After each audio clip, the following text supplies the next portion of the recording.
Welcome to another edition of Does This Season Have Hope? Does this season have life for the Miami Dolphins? This is Dolphins In Depth. I am your host, Miami Herald columnist Omar Kelly. Joining me is Barry Jackson, the illustrious Barry Jackson from Cell Block 38. Barry, obviously we talked a little bit about the Green Bay loss. Team can't play in the cold. Team doesn't have the physicality to play with physical teams. Team can't beat a winning playoff caliber team. Did I miss anything? No, but I'll tell you what most discourages me about this season, and you wrote about this on MiamiHerald.com, the trench play, which is directly leading into the biggest shortcoming for this team that was a strength last year, and that is being able to stop the run and being able to run the ball. As you noted, they're averaging less than 3 yards per carry over the last month. For the season, they're down to 4.0, which is bottom 5 in the league. Last year, they averaged 5 yards per carry, a little over 5 yards, which was top 3 in the league. Last year, they allowed 3.8 yards per carry, which was top 8 in the NFL. This year, it's 4.4, which is 16th in the NFL. So to me, all of their shortcomings, beyond obviously not addressing backup quarterback, can be tied to those two issues. And the question which they've got to address this offseason is, who's to blame for this? Is it Liam Eichenberg and Rob Jones? Is it not having Austin Jackson? Is it signing Benito Jones and Neville Gallimore and a bunch of players that haven't really helped? Is it signing a defensive end, Calais Campbell, who's been very good when he plays but can only play half the game? To me, all of these are factors. They have to look in the mirror and address all of them, but it all starts there, and it couldn't be clearer, as you noted in your column, than what happened in Green Bay. They're still not built to beat winning teams in the cold in December, November, January, any month you want, who are playoff caliber teams. I don't know if it's necessarily winning teams. It's teams that put a premium on the trenches, because Tennessee is built like that under Mike Vrabel. You've struggled with Tennessee for God knows how long. This isn't a new thing. Anytime Tennessee comes here, just because they play with that physical style, they want to beat you in the face. You're going to struggle with them. It's interesting that you say who is to blame, because Mike McDaniel was right there with Chris Greer and probably in front of the line in terms of people saying, hey, we believe in this offensive line. We'll have the last laugh. We believe in player development. We don't believe in putting money into the guards. This is our approach. This is our philosophy. I take this from the 49ers and brought it here. Now, I'm not going to say that was a mistake, because players have developed. I would say Liam Eichenberg and Rob Jones were solid. And if you can correlate why we had a 3-game stretch where they ran for 150 rushing yards, where they were physical. They owned the line of scrimmage. Then Austin Jackson went down. Now we're at 2.9 yards per carry. Is Austin Jackson that much of a difference of a player? I don't know, but if we put it all together, the outside zone is gone. The outside zone is gone. It has vanished. And Teron is having an admirable year, even though he's physically struggling to hold up. And you can't really, I think last game against Green Bay, arguably he gave up maybe 1.5. I'm sure Teron would argue that one of those sacks was not his. But let's be real about it. It was the worst game that he played all year. The question is, can you get more out of Teron Armstead? Can Kendall Lamb improve at right tackle? He's battling a back injury. Or do you move on to your rookie and see what he can do, whether it be at right tackle? How do you address the offensive line trench issues? I don't know that it can be addressed this season. Patrick Paul has received significant playing time in a couple of games, Omar. He gave up sacks in both of them, against Tennessee and then filling in for Kendall Lamb when Lamb had the painful elbow injury against Green Bay. But I don't want to beat around the bush. I want to say specifically who is to blame for the poor blocking, which is why Achane is getting no space at all on runs the last 4 weeks. Not that Achane doesn't hold any accountability or blame, but it's mostly a blocking issue. So we don't sit and review every running play. I don't think any journalist does. So you have to at least consider the Pro Football Focus metrics, even though some say it's not particularly accurate. But for what it's worth, They say that the Dolphins' best run blockers this year have been Armstead, Brewer, and Austin Jackson. They say the Dolphins' worst run blockers on the offensive line have been Robert Jones and Liam Eichenberg. And the very worst has been Kendall Lamb.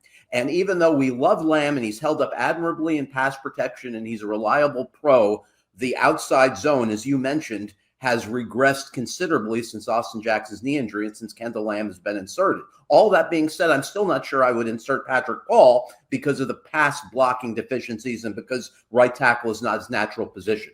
I want to mention other things too to you. I have to mention this. Julian Hill, Omar, is playing primarily because of his inline blocking skills.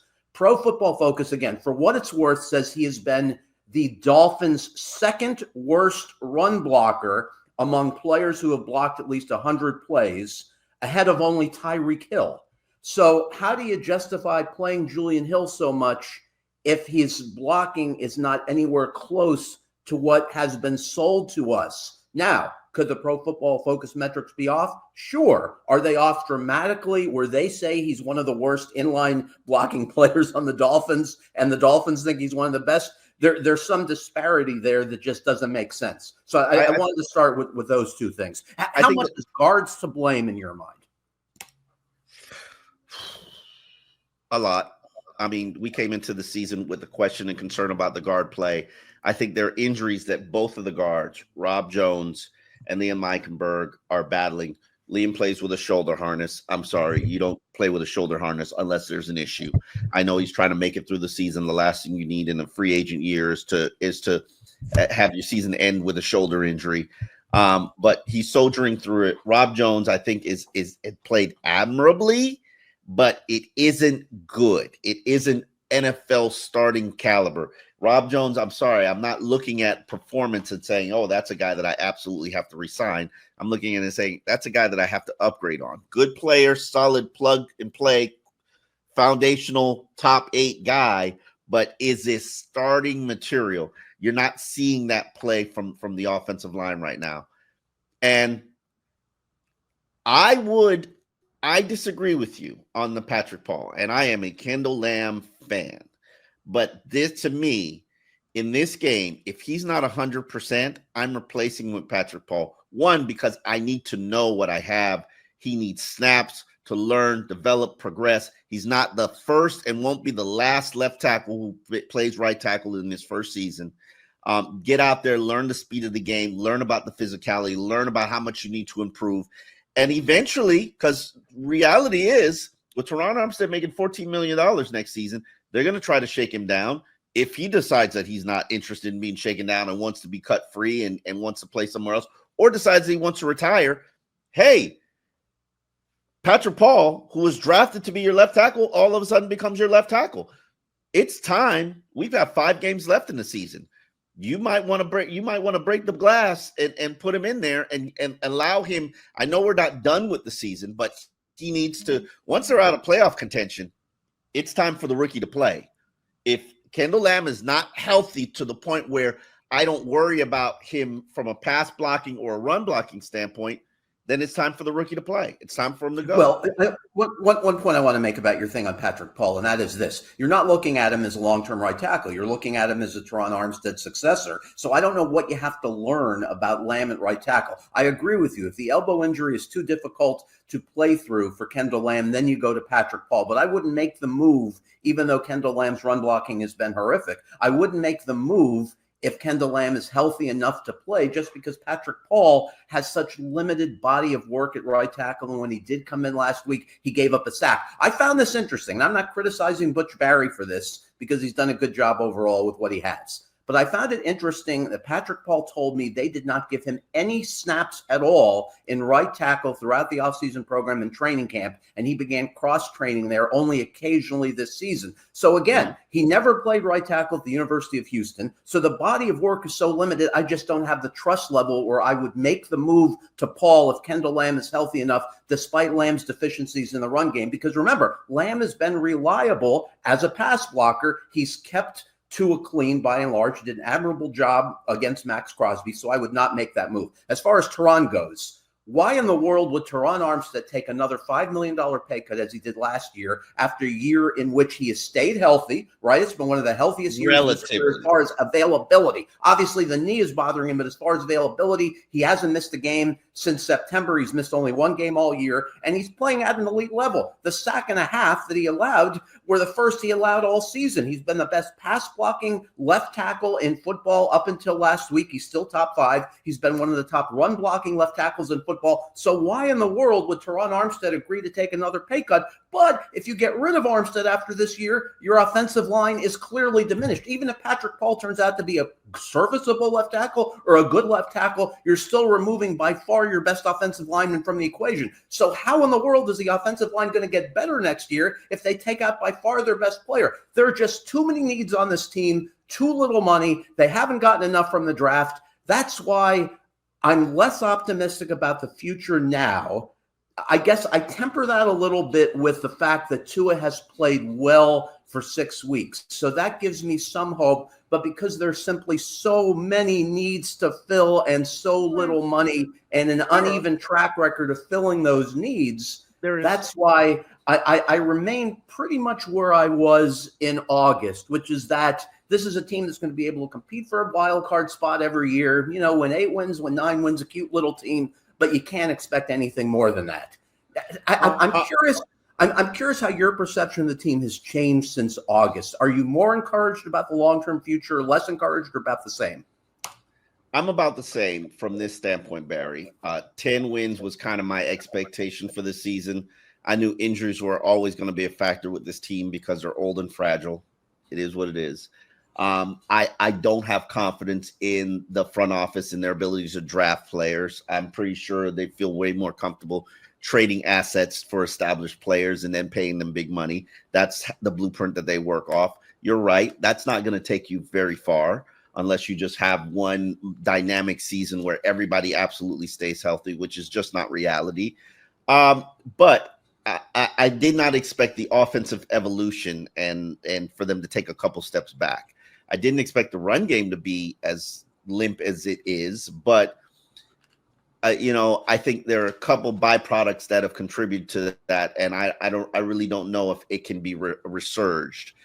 We shall see, but I steadfastly believe that we need to start focusing on the development of young players in this final stretch of the season, because ultimately you got to know what Patrick Paul is, whether it's, yes, he's practicing every single snap at left tackle because Teron Armstead no longer practices, and that makes sense for him. But you need to know if he could play or not, because he's more than likely going to be your left tackle, because you're right.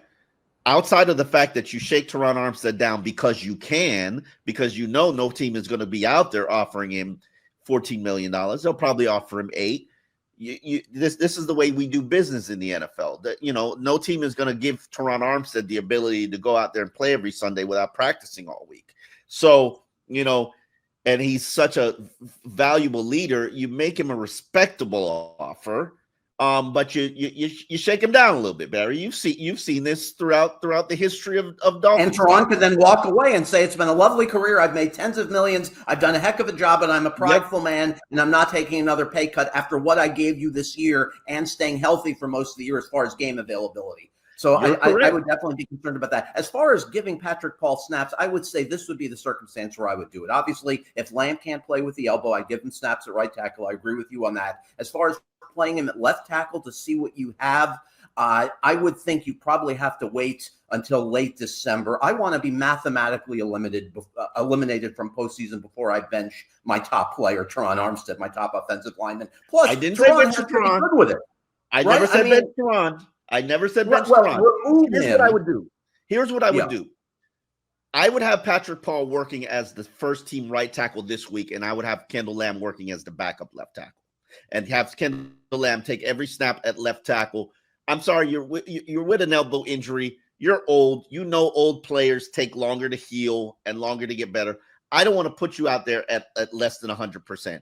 And if Patrick Paul struggles or gets his face beat in, I know Kendall Lamb can go in there and be serviceable. I want to see if I have more than serviceable, because right now serviceable is everywhere on your offensive line except for Teron Armstead and Aaron Brewer. I got to see if while I'm on this road, because I love the trench play. Why in the absolute world, and I felt like cursing, have they not gone to an overloaded sixth offensive lineman? I knew you were going to say it. I agree totally. Why has that not been done? Why has Jeff Wilson not gotten the ball at the goal line for a team that's constantly questioned for its toughness? I'm sorry to break your train of thought, Omar. For a team that's constantly questioned for its toughness, why are they not using the one player where the word tough is the first adjective that comes to mind when you talk about him? Jeff Wilson, I don't get it. Second and goal from the one, I would have liked the overloaded offensive line that you've suggested, and I'd like Jeff Wilson getting the ball 3 straight snaps, and I'm putting my money on that working out as opposed to what we saw at the goal line in the fourth quarter on Thursday night.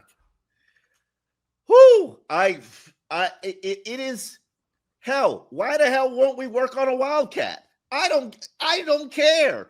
Play the wing T.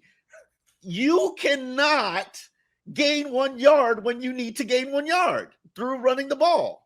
Exactly. Like 23rd and 31st is what they are, as I wrote today, and you put it in your column as well, in 3rd and 1 and 4th and 1. Once again, bottom quarter in the league, and in terms of 4th and 1, bottom 2 in the league. It's been that way for a couple of years in a row. 3 years. 3 years. This is a 3-year issue. And your most physical match are not playing. Why is A-Shane running at the goal line? Why are you using your smallest and lightest back at the goal line instead of Wilson and Mostert? I do not get it. Raheem Mostert scored 21 touchdowns last year. 21. It's not a small number. It's franchise leading. You should not have a problem for 3 years, Barry. You should not have one isolated single problem for 3 years. I'm sorry. This is not acceptable on any front. And I blame the coaches. But let's move on to the defensive line, because we are hammering the trenches. Bradley Chubb and Cameron Good, who people forget, Cameron Good was trending up last year and getting playing time as the defensive end. He is a body. He is better than Quentin Bell.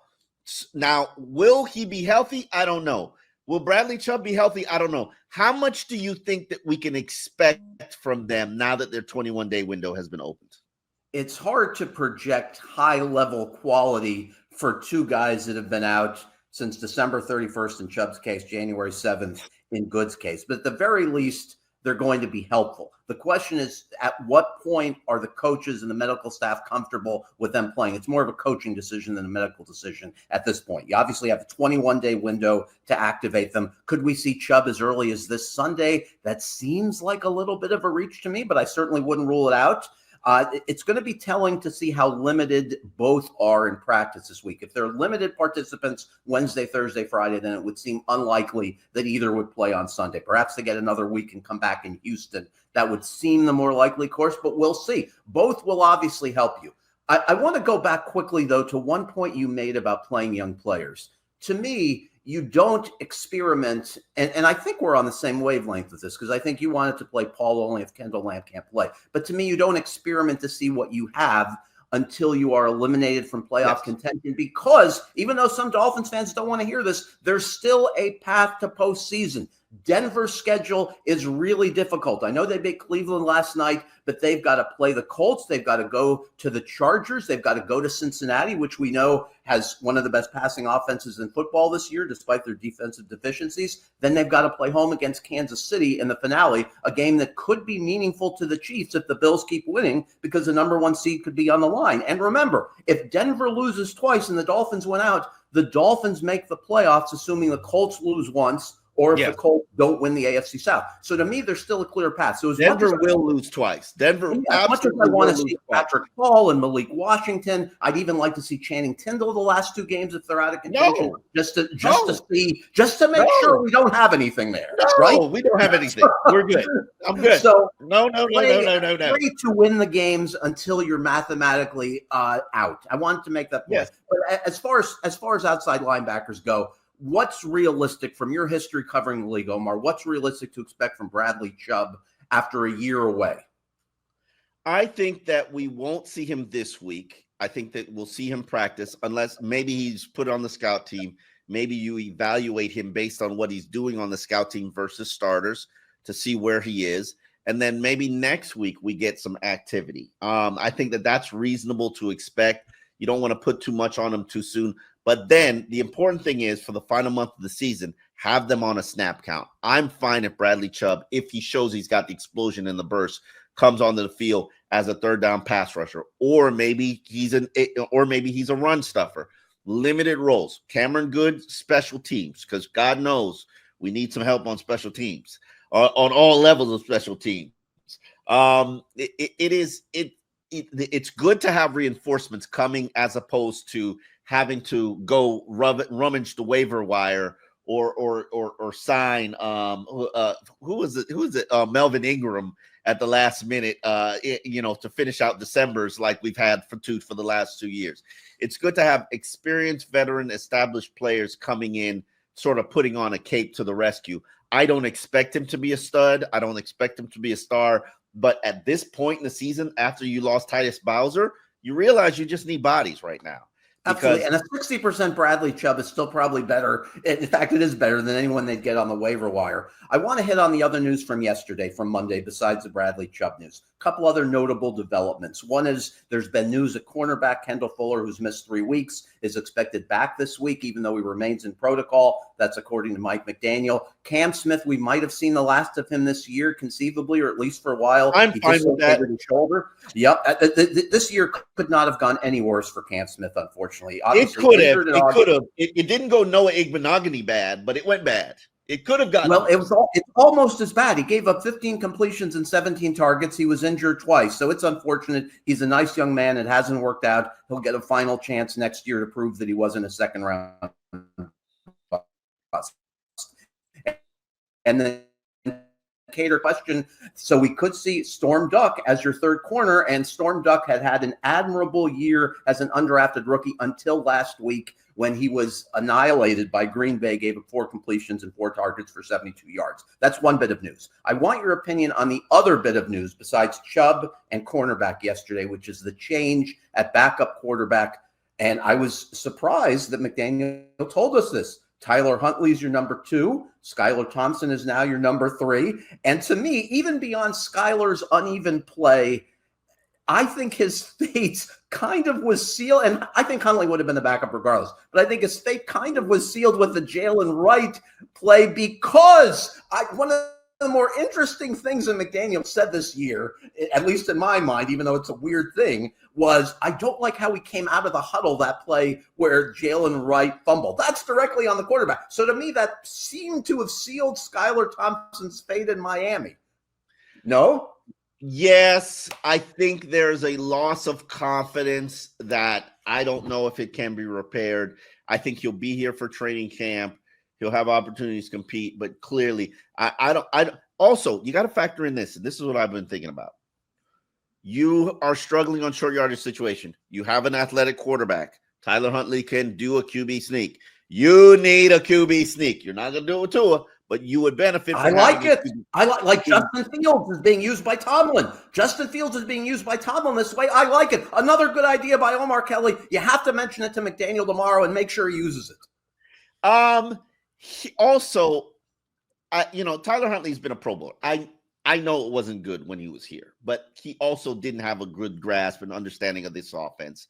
I am fine with him being brought back and re-signed to a minimum contract to compete, but I also am fine with whatever they decide to do at backup quarterback. They clearly know they need to do better. How they do better, what they do better, I have no idea, but Tyler Huntley, I have no issue with it. Skylar, I like Skylar. Nice young man.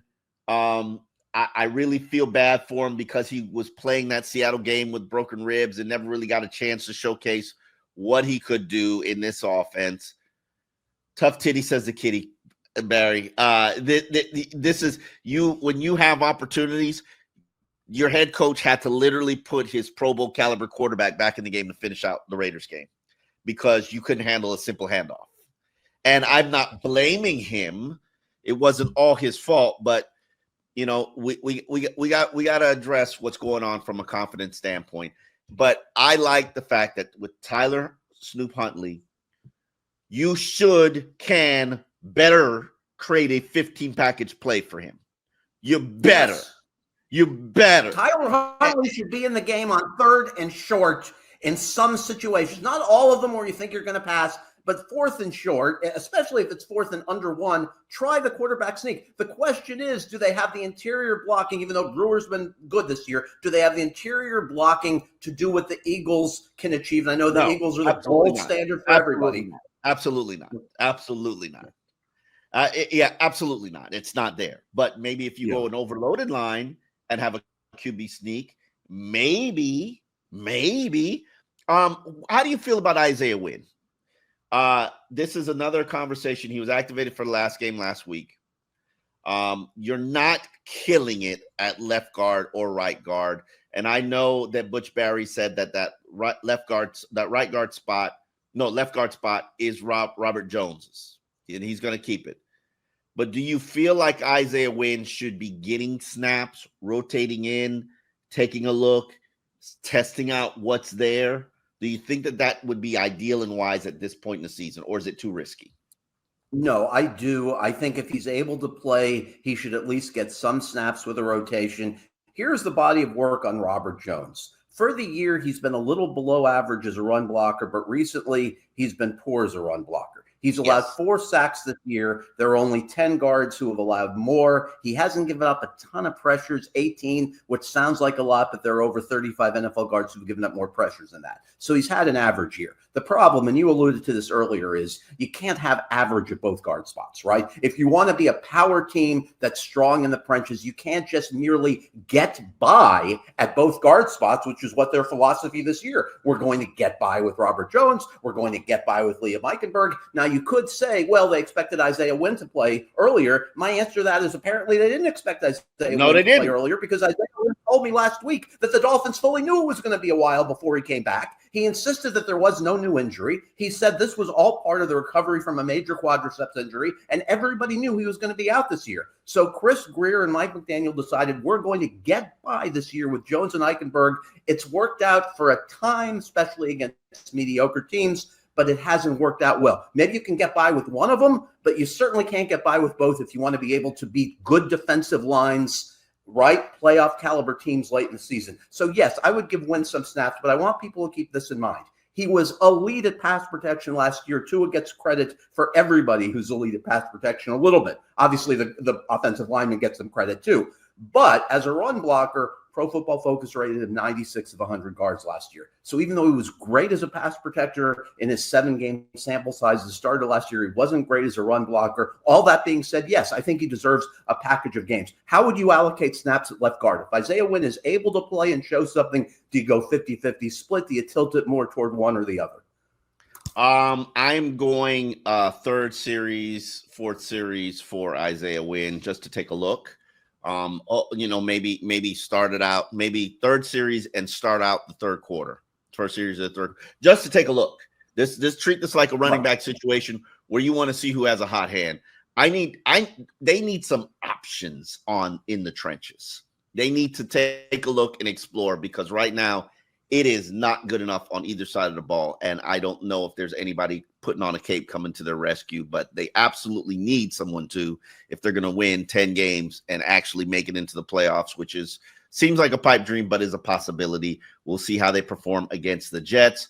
We will be back on Dolphins in Depth on Wednesday, where we'll give you the first practice of the week, preparing you for the New York Jets at home.